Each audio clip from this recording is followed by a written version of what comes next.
This video will walk you through the setup and assembly of a USA-made Detecto IBFL 500 in-bed scale.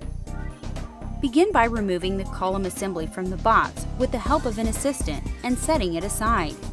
Next, remove the base assembly and then open the inner box that has the remaining parts and indicator, setting each of them just outside of your workspace until they are needed. Take care to keep the boom assembly packed and strapped until it comes time to attach it. Finally, remove the support hoops at the bottom of the box and set them aside. The assembly process begins with the base and moves up along the scale.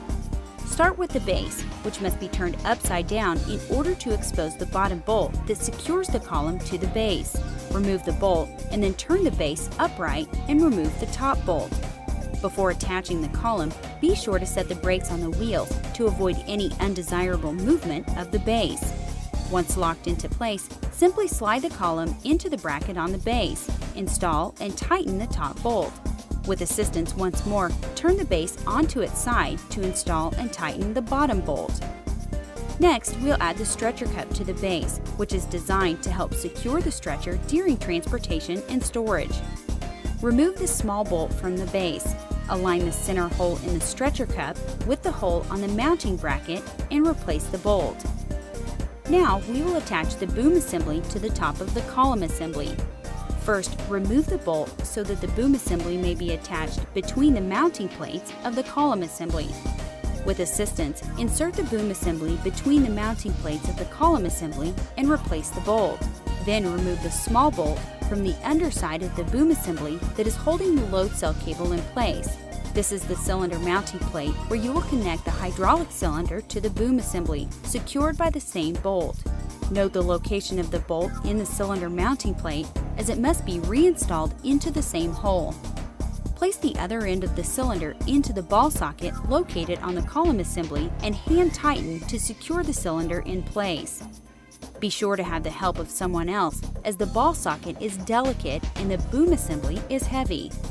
Next, remove the 4 bolts on either side of the column assembly and attach the push handles, replacing the bolts and securing the handles into place.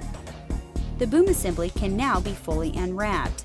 Take care when cutting away the packing and straps that have secured the load cell tube into place. This part of the scale is where the load cells are located and is the most delicate piece of the scale. Remove the outer bolts from the hoop retainer plates located on opposite sides of the load cell tube and loosen the inner bolt so that you can rotate the plate 90 degrees. This is designed to securely fasten the support hoops to the load cell tube. You should apply a small amount of the included Loctite on the bolts for secure fit. Attach the support hoops and rotate the plate back into place and replace the outer bolts. To attach the 750 indicator, simply run the load cell cable around the column and through the bracket. Plug it into the back of the indicator and tighten the cable connecting the screws. Then slide the indicator into place on the mounting bracket until it locks in place. For transport and storage, it is important to attach the red anti-swing bars to the support hoops. They aid in keeping the support hoops from swinging about and keep the scale more stable during movement. Secure the stretcher support hoops to the column by attaching the rear anti-swing bar using the attached Velcro strap. After removing the bed sling from the box, simply insert one end into the stretcher cup at the base of the column and secure the stretcher by using the 2 Velcro straps located along the column assembly. For operation, the red anti-swing bars should be removed and the stretcher attached to the support hoops by inserting the hooked ends through the 4 holes in the stretcher support bars. Remember to always set the wheel brakes when operating the IBFL 500 in-bed scale.